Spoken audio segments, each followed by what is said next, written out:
Salam sejahtera diucapkan kepada Encik Haswat selaku pensyarah bagi kursus BBP 30102 Reka Bentuk Industri.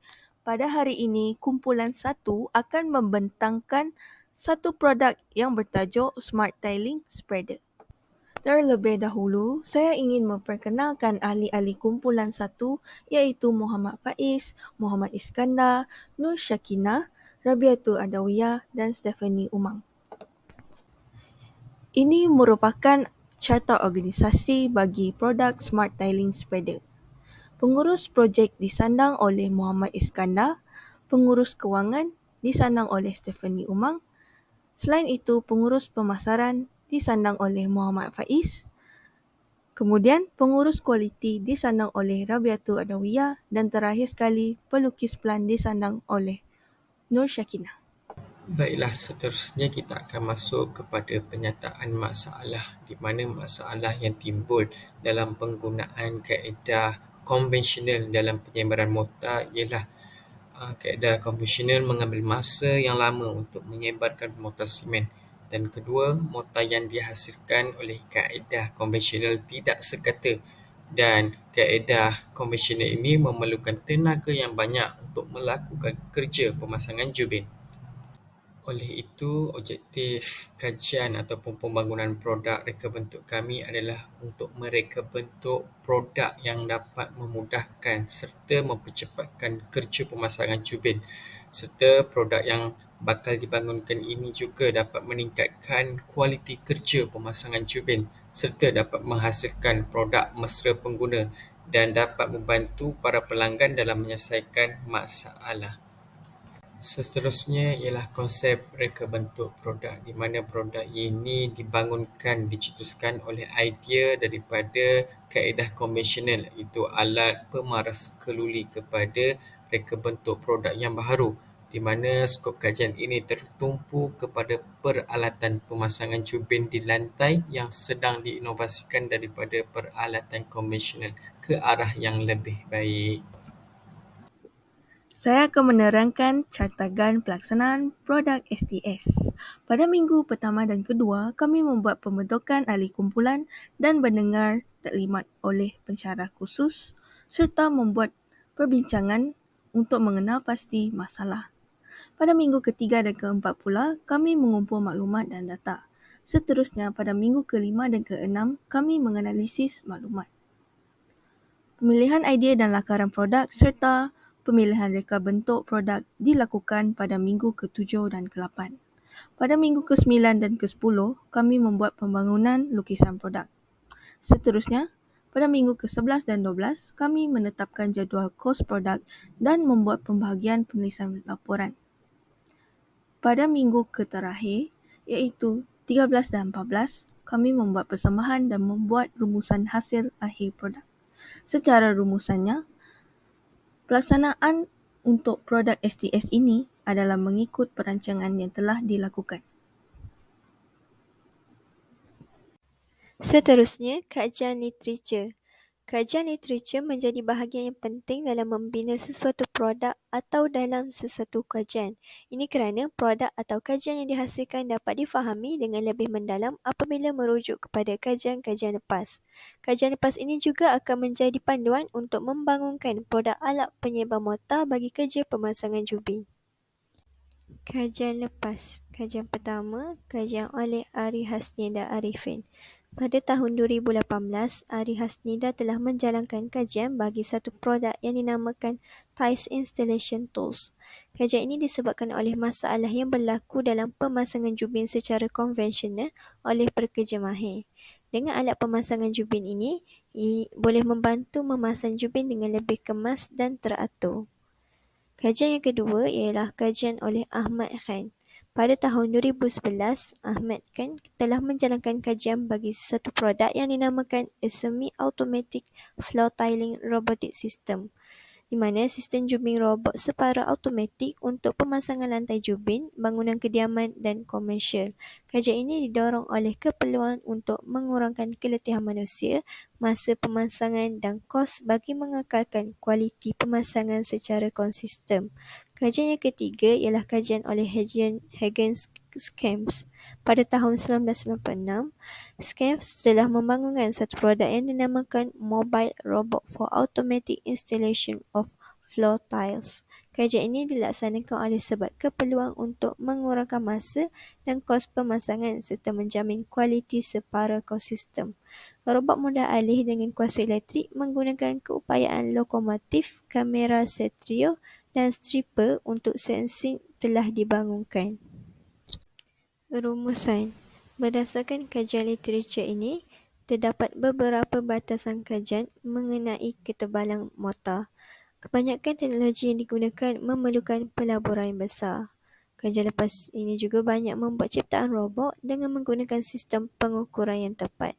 Oleh itu, penciptaan alat penyeimbang mortar adalah sangat penting untuk memudahkan kerja-kerja pemasangan jubin.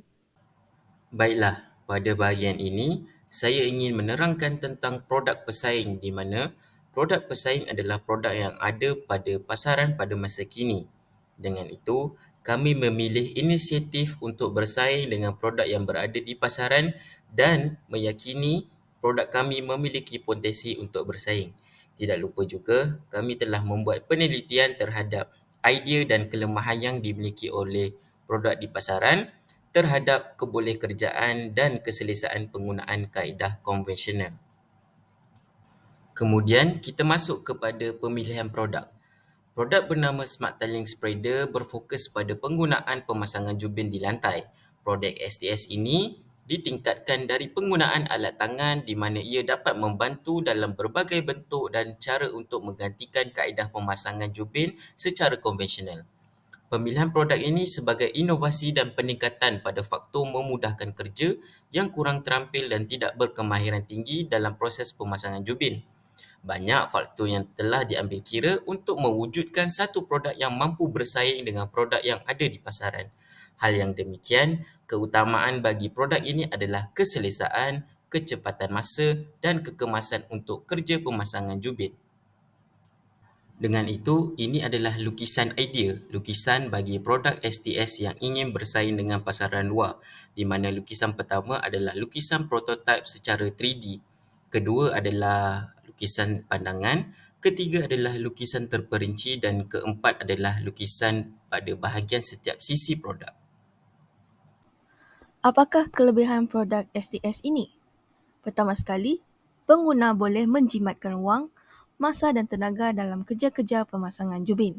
Kedua, cara pengendaliannya mudah digunakan oleh semua pengguna sama ada mahir ataupun tidak. Di samping itu, produk ini juga menjimatkan wang untuk disimpan dengan melakukan beberapa pelarasan. Terakhir sekali, produk ini juga boleh mengeluarkan mortar secara sekata sepanjang penggunaan serta komponen yang rosak boleh diganti secara berasingan. Seterusnya, kita masuk pula kepada kehendak pengguna. Produk yang dihasilkan adalah mengikut atau berdasarkan keperluan dan kehendak pengguna. Produk yang dihasilkan adalah produk gantian untuk kaedah pemasungan jubin secara kaedah konvensional. Produk ini mempunyai fungsi yang berkesan seperti pengagihan mortar yang sekata agar proses kerja pemasangan jubin lebih cepat daripada kaedah konvensional. Kami juga mengambil pandangan daripada pengguna mengenai idea produk yang dihasilkan agar ia sesuai dengan kehendak pengguna. Malahan, pemilihan penggunaan bahan yang berkualiti juga digunakan untuk produk Smart Tiling Spreader. Oleh itu, produk Smart Tiling Spreader ini dapat memenuhi keperluan dan kehendak para pengguna kerana dengan produk ini dapat menjimatkan masa pemasangan jubin dan kerja lebih cepat, mortar akan lebih sekata dan kualiti kerja menjadi lebih baik. Seterusnya, bahan, kos dan kuantiti. Menghasilkan produk yang berkualiti dan berguna merupakan perkara penting yang perlu diberi perhatian seperti mana bahan, kos dan kuantiti. Oleh itu, penggunaan bahan yang sesuai adalah penting untuk memastikan produk yang dihasilkan dapat menjamin kualiti, jangka hayat dan ketahanan. Terdapat 10 bahan yang mesti digunakan untuk membuat Smart Tiling Spreader. Bahan dan anggaran kos bagi produk Smart Tiling Spreader ini ditunjukkan dalam jadual di bawah dengan lebih terperinci. Bahan yang digunakan adalah kepingan keluli tahan karat, custom kepingan keluli tahan karat, plat keluli tahan karat, aluminium tiling blade, bilah aluminium, metal shaft, set pemegang, pemegang rod ataupun sistem kunci untuk pemegang rod, tayar dan kos buruh. Kos pengeluaran produk Smart Tally Spreader ini ialah RM280 Malaysia seunit termasuk kos buruh. Ini membuktikan lagi Smart Tally Spreader berbaloi untuk dimiliki kerana harganya yang berpatutan dan mempunyai kualiti yang baik. Harga produk ini juga boleh dikurangkan sebanyak 20% iaitu RM224 jika ia dihasilkan dalam kuantiti yang banyak seperti 10 unit. Seterusnya, kualiti, prestasi dan ketahanan. Dalam menghasilkan sesuatu produk, kualiti produk perlu diutamakan. Apa yang dimaksudkan dengan kualiti ialah prestasi, ketahanan, kebolehgunaan dan jangka hayat atau tempoh masa. Perkara-perkara ini perlu dititikberatkan untuk memastikan kualiti sesuatu produk itu terjamin. Selain itu, berdasarkan produk Smart Tally Spreader yang dihasilkan, produk ini mengutamakan kualiti bahan yang digunakan. Smart Tally Spreader ini memfokuskan pada prestasi, ketahanan, kebolehkerjaan dan tempoh perkhidmatan produk tersebut. Ini disebabkan oleh bahan yang digunakan untuk Smart Tally Spreader ini telah terbukti serta tahan lama dan mempunyai jangka hayat yang panjang. Akhir sekali, Smart Tally Spreader ini juga sesuai untuk disimpan dalam pelbagai jenis suhu, lagi-lagi negara seperti Malaysia yang mempunyai dua musim iaitu musim hujan dan musim kemarau. Oleh itu, pemilihan bahan dalam produk ini menggunakan bahan-bahan yang berkualiti tinggi dan ia tidak akan mudah rosak. Smart Tally Spreader juga mudah disimpan kerana pemegang pada Smart Tally Spreader ini boleh dilipat. Oleh itu, Smart Tally Spreader ini tidak mengambil banyak ruang untuk penyimpanan. Dapat dirumuskan bahawa produk Smart Tiling Spreader yang dihasilkan adalah bertujuan untuk memenuhi keperluan pengguna dengan memasang jubin pada permukaan lantai dengan lebih mudah dan cepat. Produk STS ini diharapkan dapat memudahkan pengguna untuk mencapai matlamat semasa melakukan kerja-kerja pemasangan jubin ini, iaitu dari segi ergonomik, kos dan bahan dengan hasil yang bermutu tinggi. Itu saja daripada kumpulan 1. Sekian, terima kasih.